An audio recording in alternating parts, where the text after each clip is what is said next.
In America, the land of polished speeches and marble halls, truth is often treated like an uninvited guest. For centuries, black voices have been told to lower their tone, to swallow the insult, to serve with a smile, while dignity bled quietly beneath the surface.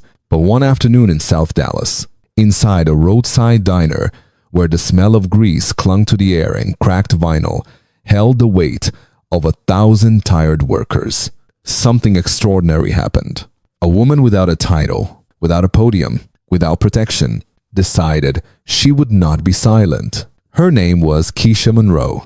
She wore no suit, only an apron stained by long shifts. She had no microphone, only a voice that trembled but did not break. She had no power, except the kind our ancestors carried in chains. The power to say, no, this is not respect. This is not justice. Across the table, a group of customers sneered at a black congresswoman. They mocked her voice. They belittled her courage. They laughed at her refusal to shrink in the halls of power. That congresswoman was Jasmine Crockett, a woman who had stood in Congress like a blade drawn in the open, sharp, uncompromising, daring the old order to tremble. Keisha could have stayed quiet, as so many in service jobs are forced to do, but history, my friends, has never moved forward on silence. She leaned in and with calm words asked for what every human deserves: respect. For that single act, she was fired. For that single act, she was recorded. And for that single act, she was seen. By nightfall, her name was spreading beyond Dallas. By morning, her phone would light up with a message she never expected. This is Rep. Jasmine Crockett. I would like to speak with you. What began as a moment over French fries and iced tea would spiral into something much greater. A waitress at a diner would become a voice for the unseen. A congresswoman already fighting the weight of history would find her struggle mirrored in the courage of an ordinary woman, and a nation weary of injustice would witness once more how small moments create seismic change. This story is about Keisha Monroe, but it is also about every black woman who ever had to choose between silence and survival. It is about Congresswoman Jasmine Crockett, whose presence in the chamber of power has unsettled those who never believed a black woman could speak with fire and with truth. It is about us, a people who have carried centuries of being told to know our place, and who still rise to say, our place is wherever justice is demanded. So stay with us, because this is not entertainment. This is testimony. This is the living thread between those who endured the lash and those who now endure the smear, between the whispers in cotton fields and the speeches in Congress. Stay with us, because this isn't just another story. It's the future our ancestors dreamed of. The iron skillet sat like a tired sentinel on the side of Interstate 35 in South Dallas. Its neon sign buzzed weakly against the hot Texas sky, calling truckers, travelers, and locals with the promise of fried chicken, coffee that never ran out, and the familiar hum of voices echoing against linoleum floors. For Keisha Monroe, this place was not simply a diner. It was the rhythm of her survival. For 4 years, she had tied her apron, clocked in, and carried plates heavy with grease and salt. She had learned every crack in the vinyl booths, every ketchup bottle that stuck, every regular who expected their sweet tea before even asking. She moved quietly, efficiently, almost invisibly. A good waitress knew how to disappear, how to anticipate without being seen. And Keisha had mastered invisibility, but invisibility came at a cost. Like generations of black women before her, Keisha carried the unspoken rule of service: smile, endure, and never challenge the customer. This was the inheritance of centuries. From the fields where black women labored without pay, to the kitchens where they cooked for families who never said thank you, to the diners where they served food but were not welcome to sit and eat in earlier decades. Survival was tied to silence. Keisha's mother, still living in Tyler, had worked long hours in a nursing home, her back bent from years of lifting patients. Her grandmother had cleaned white households. her dignity reduced to whispered prayers in the quiet of night. Each generation had endured. Each had swallowed insult after insult to keep food on the table. Keisha grew up knowing that silence was often the price of rent, and yet she also grew up with a different story ringing in her ears. At church, elders told the story of Harriet Tubman, who refused to bow to the chains of slavery. In school, she learned of Rosa Parks, who stayed seated when told to move. She discovered Shirley Chisholm, who walked into Congress as the first black woman elected there, refusing to be bought or silenced. Keisha had always admired these women, but she never imagined she would face a choice like theirs. She was just a waitress, just trying to survive. Still, deep inside, the weight of silence pressed harder with each passing year. Each time she overheard cruel words, each time a customer dismissed her presence, something in her spirit whispered, "You are not invisible." And one Thursday afternoon, that whisper grew too loud to ignore. The lunch rush had begun, as it always did, plates clattering, the grill hissing, orders being shouted above the noise. At table 12 sat 3 men in sports caps and a woman whose bracelets clanged like wind chimes. They laughed casually, ordering fries, sipping iced tea. At first, their words were harmless, but then the tone shifted. "You see that Crockett woman on the news again," one man said, his voice dripping with disdain. "Think she's some kind of hero?" The others chuckled. "She's loud, always yelling, doesn't know her place." Another added, and then the woman, waving her fork as if conducting an orchestra of scorn, chimed in. Another one of those women, acting like she runs the world. Keisha froze. Her back was turned. Her order pad clutched in her hand. The words cut deeper than they intended. Because the woman they mocked was not just another politician on the screen. It was Jasmine Crockett, Congresswoman Jasmine Crockett, a woman who stood in the chamber of power with the sharpness of a blade, dressed not in privilege, but in conviction. She was the kind of leader who spoke with fire, exposing hypocrisy. Where it hid, to many, she was a threat. To others, she was a voice long overdue. To Keisha, she was proof that a black woman could stand tall in the very place where, once upon a time, people like her had been counted as less than fully human. Hearing strangers tear her down felt personal, like an insult aimed at every woman who dared to speak truth aloud. Keisha's hands shook. She could have stayed quiet. That was the rule. You keep your mouth shut.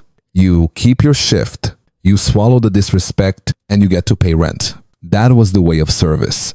But something in her spirit rose higher than fear. She turned, walked calmly to the table, and leaned in. Her voice was steady, though her heart pounded. "Hey y'all," she said, her tone respectful but firm. "Everyone's entitled to an opinion, but I'm kindly asking if we could keep it respectful. The woman you're talking about, Jasmine Crockett, she represents a lot of folks here. She deserves better than that." The table went silent. The woman's eyes narrowed. One of the men scoffed.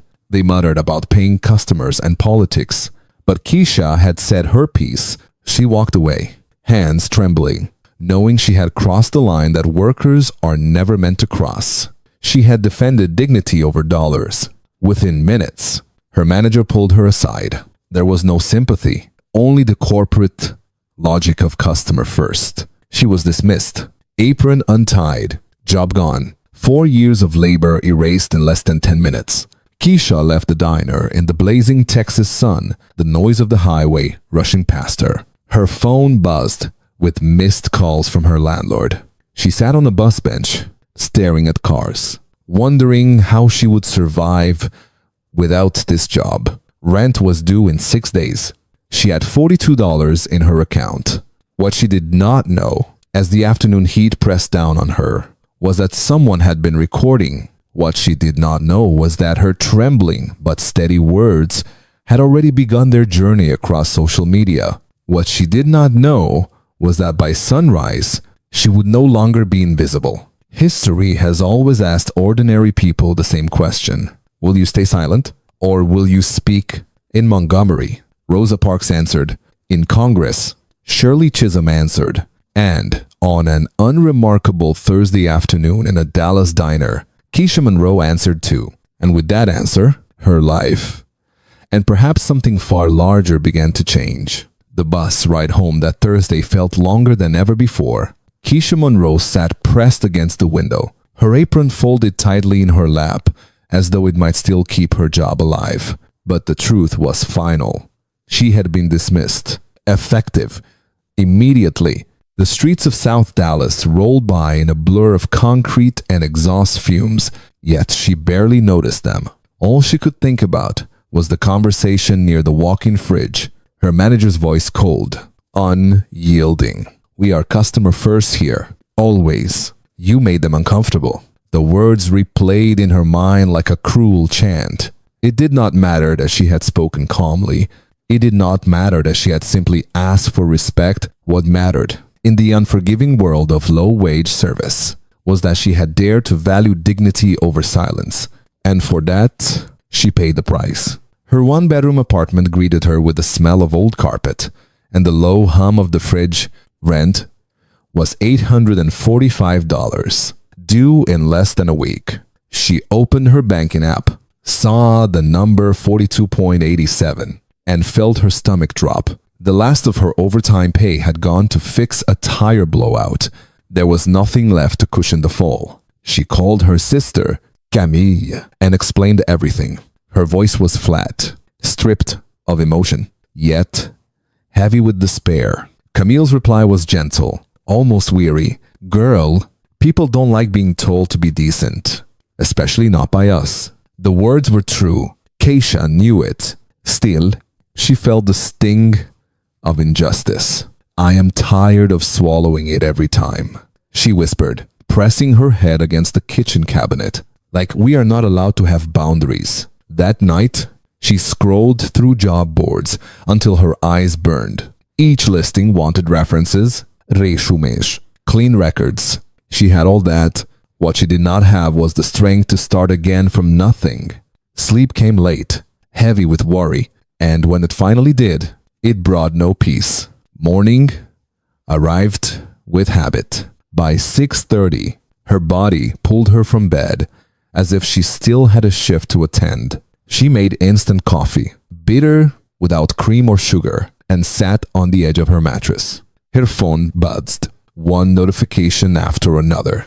At first, she ignored it, but then the volume grew impossible to dismiss. Dozens of direct messages, hundreds of follower requests. She opened one link her sister had sent and froze. There, on the glowing screen, was a video. Her video, the moment she leaned over table 12, voice, steady but firm, had been recorded without her knowledge. Now, it was everywhere. On Instagram, TikTok, Twitter. The caption called her the diner defender. The comments swarmed beneath, some praising her courage, others mocking her as reckless. But all of them watching. The views climbed by the minute, 26,000, then 38, then 51. Keisha sat with her phone in her lap, her pulse racing. "I did not ask for this," she whispered, but it was too late. By noon, her name was trending locally. News anchors replayed the clip, casting her as either hero or fool. Old classmates she had not spoken to in years sent messages, suddenly pretending they had always admired her. Troll surfaced too, leaving cruel words on her LinkedIn. Even her ex reached out with shallow concern. The attention did not feel like support. It felt like noise, invasive and overwhelming. Then, amid the chaos, came the message that stopped her breath. "Hi Keisha, this is Rep. Jasmine Crockett. I would like to speak with you if you are open to it." At first, she thought it must be fake, a scam, but the profile was verified, the posts authentic, the voice unmistakably real. She stared at the screen, hands trembling. Jasmine Crockett, the very woman she had defended, the Congresswoman mocked at that table, had seen her and wanted to speak. Keisha did not respond right away. What could she possibly say? But 15 minutes later, another message arrived. Your moment at that table was bigger than you knew. I am proud of you. Let me know if you are okay with a quick call. This time, Keisha typed back, short and cautious. Yes, thank you. I am free now. Her phone rang less than a minute later. Hello, Keisha. This is Jasmine. The voice was warm, measured, not rehearsed. Like a politician addressing a crowd. It was human, alive, with empathy. Keisha sat down slowly on the edge of her bed. Wow, thank you for calling. No, thank you, Jasmine replied. I saw that video this morning at the airport. Someone sent it to me. I watched it twice before I could even speak. You were calm, poised, and firm. That is what strength looks like. Shy. Shaw swallowed hard. I lost my job. She admitted, her voice catching. I heard. Jasmine said, her tone heavy with sorrow, and I am sorry. You did not deserve that. But sometimes, standing up costs something. It does not mean it was the wrong thing. Tears pricked Keisha's eyes. I don't know what comes next. She confessed. Rent is due. I have no savings, no job, and now my face is all over the internet. Then maybe I can help with that. Jasmine said gently. Would you be open to visiting my office? No pressure. Just a conversation. For a moment, Keisha could not speak. This was a lifeline where she had expected only free fall. Yes, she whispered finally. I think so. When the call ended, Keisha sat with the phone pressed to her chest. Her world had collapsed less than 24 hours ago. But now, something entirely new was unfolding. She did not yet know what it was. Only that her voice, once ignored in a noisy diner, had carried further than she ever imagined. This was the beginning of a journey she had never planned to take. A journey that would pull her from invisibility into the light. A journey that would test her strength in ways she could not yet fathom. And it had started with one simple word. Spoken at a table, respect. When Keisha Monroe walked into Congresswoman Jasmine Crockett's district office for the first time, she felt like a stranger in a world stitched together from headlines and history. The building was old, its carpet faintly worn, the air humming with the sound of printers and ringing phones. Along the walls hung photographs. Jasmine with community elders, children at school fairs, church choirs, marches for justice. It was not polished grandeur. It was a story of service made visible. Keisha sat on a bench outside the inner office, hands pressed tightly against her lap. Her blouse was borrowed, her slacks a little too loose. She kept wondering if the staffers walking briskly past her could tell she had come from a diner, not a boardroom. Then, the door opened. Jasmine Crockett stood there, arms folded, sharp yet welcoming. On television, she had looked fiery, but in person, there was also a quiet steadiness in her eyes. You made it, Jasmine said, offering her hand. Keisha rose quickly, gripping it with nerves she could not hide. Thank you for even thinking of me. Inside a small room with 2 armchairs, they sat face to face. Jasmine's tone was gentle but direct. I want to be clear with you, Keisha. Most people would have kept their head down at that table. You didn't. You paid the price, but you paid it with dignity. That tells me something. Keisha shook her head. I didn't do it to be noticed. I couldn't stay silent anymore. And that's exactly why I called. Jasmine replied firmly. Politics is drowning in voices that sound alike. We need truth. We need people who don't have the privilege of being comfortable. We need you. Keisha swallowed. I've been serving food since I was 16. I don't have a degree. I don't know the language of bills and policies. Good, Jasmine said without hesitation. I don't want someone rehearsed. I want someone who understands struggle, who can tell a room full of officials what life feels like at $845, rent with $42 left in the bank. That's worth more than 10 resumes. Her throat tightened. So, you're offering me a job? I'm offering you a role, Jasmine answered. Community engagement liaison. It won't be glamorous. It will test you, but it matters. Keisha sat back, stunned. A week earlier, she had been scrubbing ketchup bottles Now a congresswoman was asking her to be a bridge between people and power. Slowly, she nodded. I don't want to fail. You won't, Jasmine said. You stood up once, when no one asked you to. Imagine what you'll do when people are counting on you. Her first weeks were dizzying. The office buzzed with acronyms. HUD, SNAP, DOE. Staffers spoke in shorthand. She barely grasped.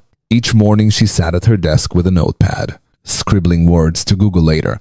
She spent hours listening. Neighborhood leaders talking about landlords who cut off water. Parents furious at school closures. Veterans fighting. Utility shutoffs. She did not always have answers, but she listened. Like their voices mattered. Still, the doubts were constant. At her first staff meeting, a policy advisor asked her thoughts on a housing bill. Her chest tightened. She stumbled through a few words about rent needing to be fair. Silence followed. Then the meeting moved on. Later, alone in the break room, she stared at her tea, cheeks burning. Jasmine found her there. You did fine, she said gently. I sounded like I had no idea because you're new and because most people in that room talk to prove themselves. You talk to help. That's rarer than you think. But outside the office walls, the storm grew. Local papers ran profiles on her, from waitress to viral activist. Cable shows debated whether Jasmine had hired her for optics. On social media, praise and cruelty collided. Supporters called her courageous. Critics sneered that she was just a waitress playing politics. One headline sliced deep. Is Keisha Monroe fit to represent us? She closed her laptop, heart sinking. That night, Camille drove in from Tyler, carrying lemon bars and groceries. Sitting on Keisha's couch, she said softly, You're not here because of optics. You're here because you refuse to bow your head. Don't let them write your story. Keisha nodded, but the words lingered like bruises. Her biggest test came at a community hall in Oak Cliff. The room was crowded. Voix tense midway through the session. A man stood, pointing at her. Ain't you that waitress from the video? You don't belong here, telling us what to do. The room stiffened. Keisha's pulse roared in her ears. Slowly, she stood. I'm not here to tell anyone what to do, she said evenly. I'm here to make sure people like you are heard. Silence stretched. Then an older woman near the front raised her hand. Let her talk, she said firmly. She listened to me when no one else would. The room shifted. Keisha exhaled. For the first time, she realized her strength was not in answers, but in listening. Je Tautslinger. At night, she whispered to Camille on the phone, I feel like I'm faking it. Camille's reply was steady.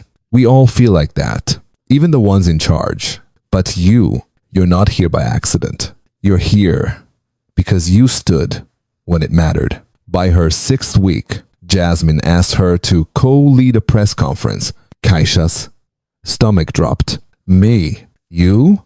Jasmine affirmed. You've earned it. Under the hot glare of cameras, she stood in a borrowed blazer. She had rehearsed her remarks, but when the microphone reached her, she let the paper fall. I'm not a politician, she began, her voice steady. I was a waitress at a diner when I asked for something simple respect. That moment cost me my job, but it also taught me silence is not survival. I hope it shows that every voice matters, even the ones people try to ignore. The room was still, then applause swelled. Cameras flashed. The clip traveled fast across networks and timelines.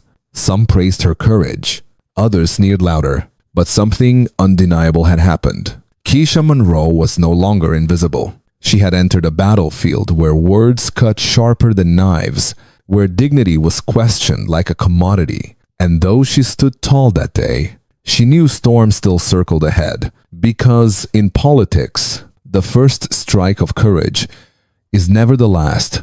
Keisha thought the storm had already passed. She had spoken at the press conference, faced cameras without trembling, and walked away with a quiet pride.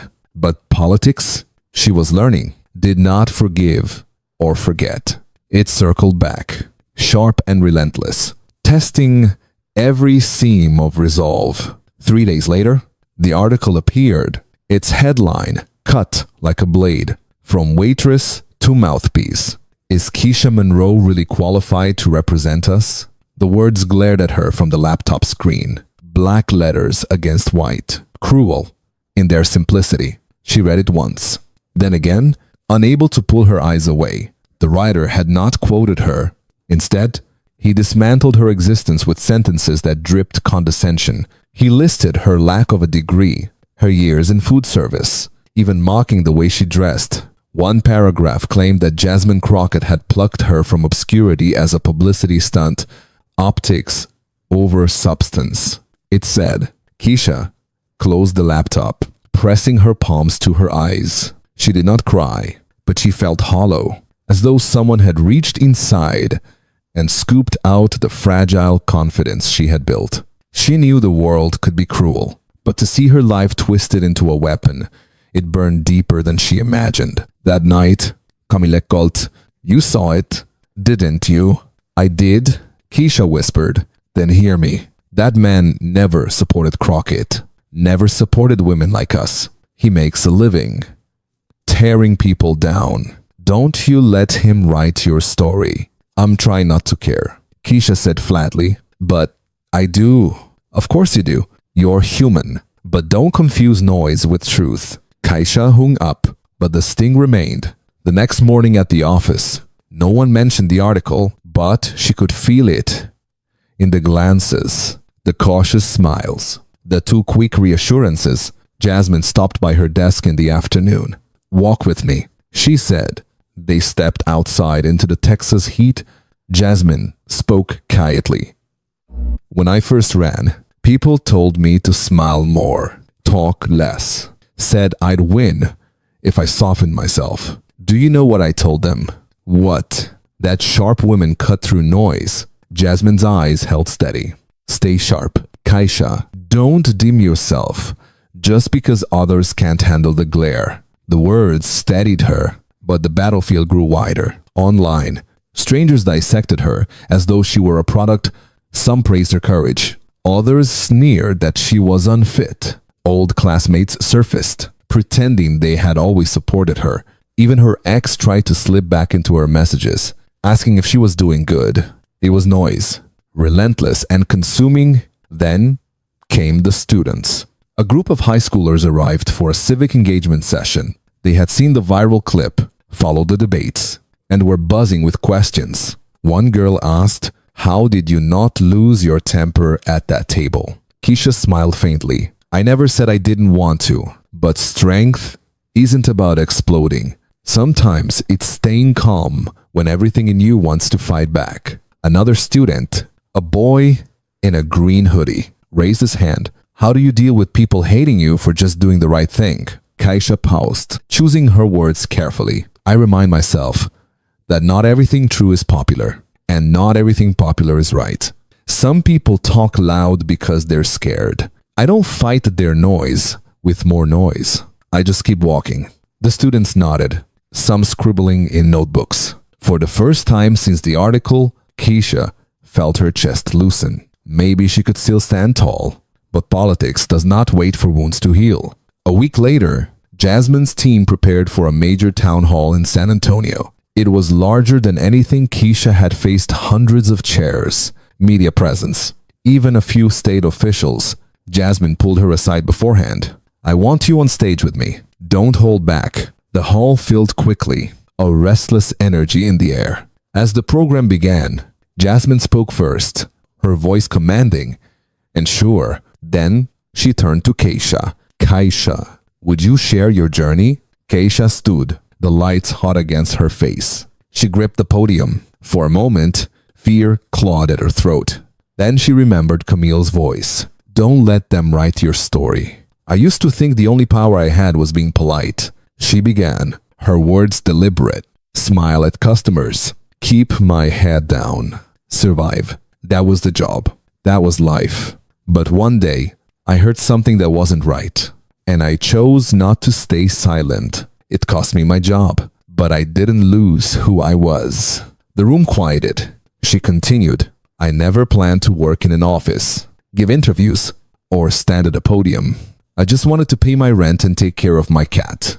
But I learned something Sometimes one small moment, one sentence, you can crack open more than just your own silence. It can open a door for others too. She glanced at the crowd. I'm not here because I'm special. I'm here because I refuse to shrink. And if my voice means anything, I hope it reminds you that yours does too. The applause rose not thunderous, but steady, like a current of respect. Keisha exhaled. For once, the noise outside did not matter. After the event, people lined up to shake her hand. A woman pressed her palm against Keisha's and whispered, "You said what I've been too scared to." Those words sank deeper than any headline could. Driving back with Jasmine's team, Keisha gazed out at the city lights flickering against the night sky. She felt both small and immense, fragile, yet unbreakable. The world was still circling, still watching, still ready to pounce. But she knew this much. She was no longer standing at the edges. She was in the center of the fight, and the fight was far from over. The invitation arrived like a summons. A national news network wanted Keisha Monroe for a live panel. The topic, the role of everyday citizens in politics. For most, it was an opportunity. For Keisha, it felt like stepping into a lion's den. In the days leading up to the broadcast, her nerves kept her awake. She rehearsed answers in the mirror, stumbling over her own words. She scribbled notes on scraps of paper, only to crumple them in frustration. Camille called each night, her voice a steady anchor. Just tell the truth. Camille, that's what got you this far. But the truth sounds small next to people with degrees and titles. Keisha admitted, degrees don't make courage. You stood up in that diner. Remember, do it again. Only this time. More people are listening. The morning of the panel, Keisha dressed carefully. A simple blazer borrowed from Jasmine's staff. A blouse pressed flat. She rode to the studio with trembling hands hidden in her lap. When they arrived, the producer's voice clipped through the hallways. You'll be seated between the strategist and the commentator. Keep answers under 90 seconds. The studio lights were merciless. They washed her in heat, exposing every flicker of doubt. Across from her, the strategist smirked, as though the debate had already been won. The conservative commentator sat stiff, eyes sharp. Keisha straightened in her chair, remembering Camille's words, "Tell the truth." The moderator began, "Miss Monroe, critics argue you're the danger of elevating unqualified voices into serious political spaces. How do you respond?" Her throat tightened. For a breath, the silence pressed. Then she spoke. "I don't pretend to be an expert, but expertise without reality means little. Policies affect people like me, like my neighbors. I didn't chase this role. It found me when silence became unbearable. If that makes me unqualified, then maybe we need to question what qualification really means." A murmur rippled in the audience. The strategist leaned forward. "With respect, this isn't about silence. It's about governing. Governing requires experience, not sentiment." Keisha's voice sharpened. Experience is serving a family while wondering if your own lights will be cut off. Experience is holding dignity when the world tells you to bow. Don't dismiss that as sentiment. That is survival. And survival is political. The studio hushed. Even the moderator faltered before moving on. After the broadcast, the world erupted. Clips spread across social media. Supporters hailed her words as truth spoken to power. Critics called her reckless, accused Jasmine of parading her as a prop. By nightfall, Keisha's name trended alongside lawmakers and celebrities. She sat in her apartment, phone buzzing, nonstop. Snoop curled at her feet. The glow of the headlines blurred her vision. For every praise, there was venom. She's just a waitress. Unfit. Optics over substance. An anonymous leak worsened the storm. An internal email surfaced, questioning whether Jasmine had hired Keisha for political theater. News outlets seized it. Panel shows mocked her. For the first time, she felt the ground sway beneath her. At the office, whispers followed her through hallways. Jasmine called her in one evening. "You've become the lightning rod." Jasmine said plainly, "They're hitting you because they want to hit me. But I need to know, can you carry this?" Keisha's voice cracked. "Some days I wake up certain I've ruined everything. You haven't ruined a thing, Jasmine replied firmly. But truth-tellers never walk easy roads. Dangerous women are always punished first. You've joined that line now. That weekend, Camille drove down. They ate lemon bars in silence before Camille spoke. You're fighting giants, but giants fall when the ground shakes. And you, little sister, you've already shaken it. Keisha Zalit, eyes glistening. I didn't ask for this war. No one asks. But the moment chooses who it chooses, and it chose you. Her true test came days later at a San Antonio town hall. The room was packed. Citizens, officials, reporters, cameras buzzing like hornets. Tension hung thick, sharpened by the leaked email. Keisha felt the weight of 100 eyes as she sat beside Jasmine. Halfway through, a man rose, his voice sharp with disdain. You don't belong here. You're just a waitress. Jasmine uses to look good. The hall rumbled with murmurs. Cameras swiveled. Hungry, Keisha's pulse thundered, but she rose slowly, gripping the podium. You're right.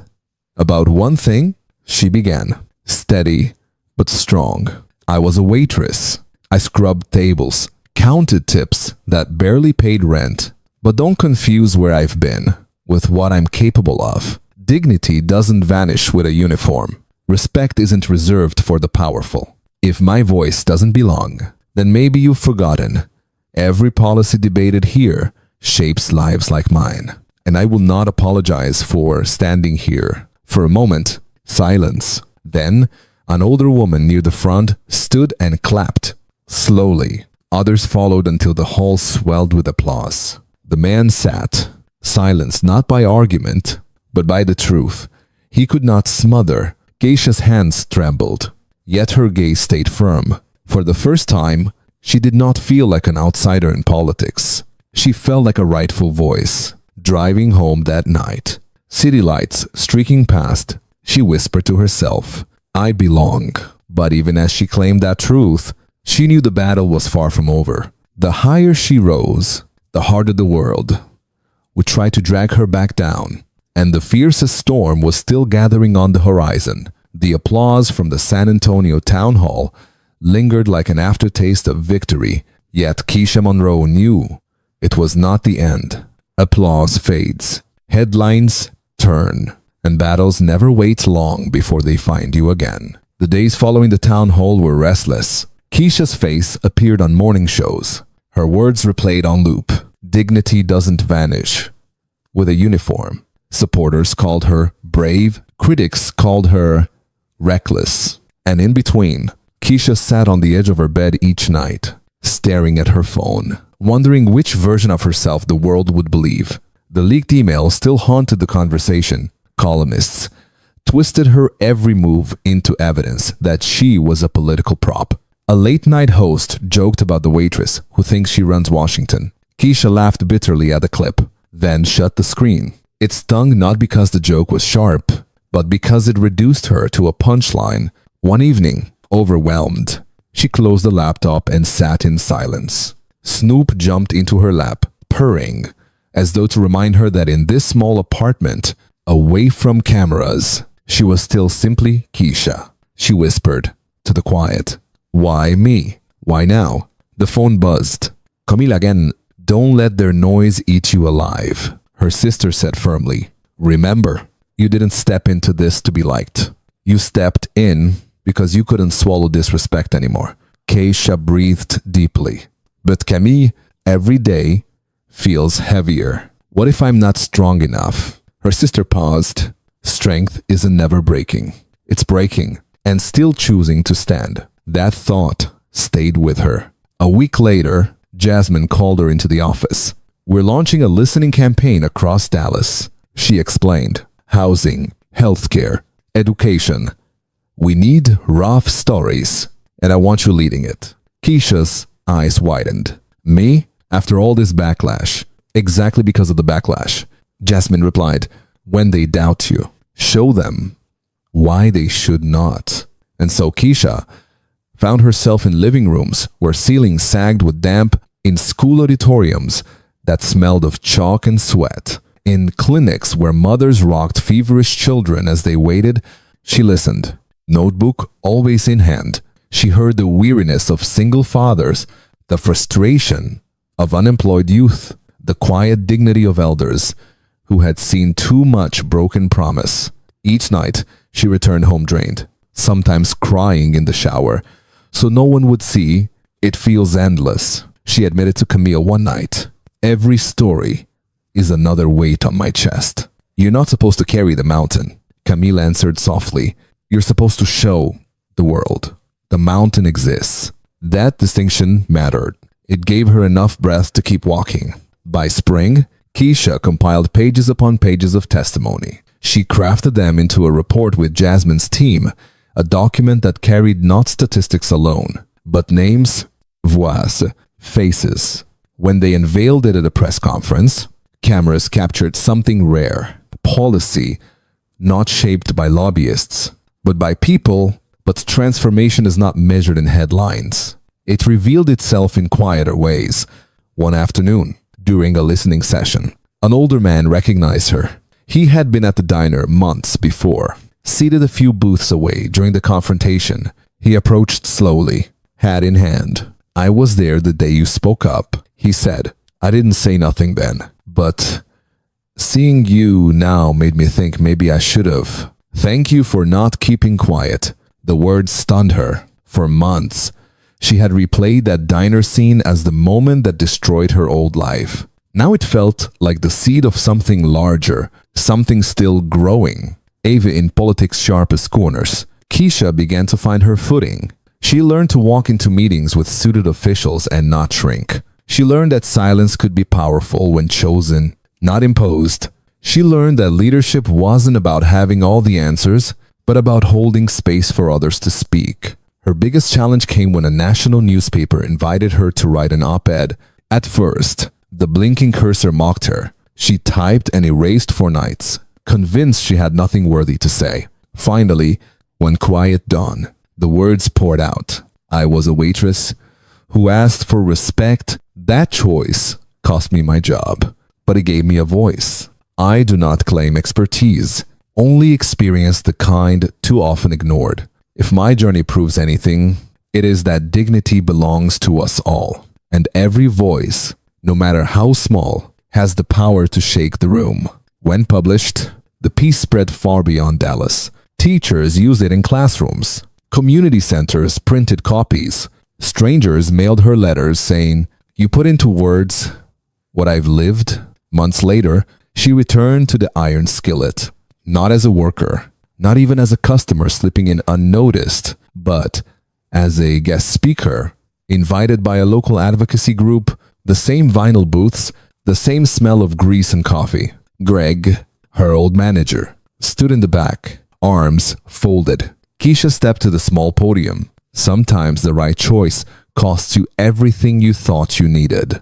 She began, but sometimes that cost becomes the seed of freedom. I thought I lost my place in the world that day. Instead, I found it. Applause filled the diner. Applause not for food served, but for truth spoken. Even Greg clapped slowly, eyes lowered. That night, driving home with Camille, windows rolled down. Keisha felt lighter. Can you believe? She said. This all started with a table of strangers. Camille's millet. Small moments. Be equus. Back home, Keisha fed Snoop, set a hit disk, and opened her social media. She typed one line. Don't let anyone convince you. Your voice doesn't matter, especially when it shakes the room. This time, she didn't refresh for likes. She closed the laptop, leaned back, and let the silence embrace her. For once, silence did not feel like defeat. It felt like strength. Keisha Monroe had been transformed not by titles, not by power, but by the stubborn act of refusing to stay silent. The diner was behind her. The struggle remained, but she was no longer afraid. And whether the world welcomed her voice or not, it would hear her. Keisha Monroe did not set out to become a symbol. She did not rise one morning and decide to challenge the comfort of strangers or to shake the walls of political offices. She only wanted to work her shift, pay her rent, and live with dignity. Yet, Life often chooses its own stage, and the smallest of actions can light fires that burn far beyond our imagining. Her story reminds us that history does not always begin in marble halls or with grand speeches. Sometimes it begins with a waitress leaning over a booth, asking for respect. Sometimes it begins with the simple refusal to stay silent. Keisha's journey was not without pain. She lost her job. She faced ridicule. She endured the sharp edge of public doubt. And yet, every blow became a chisel, shaping her into something steadier, stronger, more luminous. What many meant to break her only revealed her resilience through Jasmine Crockett's call. Keisha stepped into a world she never expected. Community meetings, press conferences, policy debates. But what gave her power was never the title on her badge. It was the memory of cracked diner booths, of tired mothers, stretching wages, of elders who still believed their voices mattered. She carried them with her, and in doing so, carried all of us. The power of her transformation lies not in fame, but in authenticity. She was no polished politician. No, carefully groomed expert. She was real. And that reality spoke louder than any credential could. For every young person told they are too small to make change, for every elder who feels forgotten, for every worker silenced by fear of losing a job, Keisha's story stands as a mirror and a map. Her message is simple but seismic. Your voice has weight, even when the world pretends it does not. Think of the times in your own life when you swallowed words, when you let disrespect pass, because the cost of speaking felt too high. Keisha teaches us that silence is not always safety. Sometimes it is surrender. And the act of speaking calmly, firmly, even trembling, is a form of freedom. The conclusion of her tale is not that she became untouchable or that the battles ended. They did not. The world remains sharp. Prejudice stubborn. Power unyielding. But Keisha discovered that courage does not erase fear. It carries it. Dignity does not promise. Comfort it demands sacrifice. And leadership does not mean never stumbling.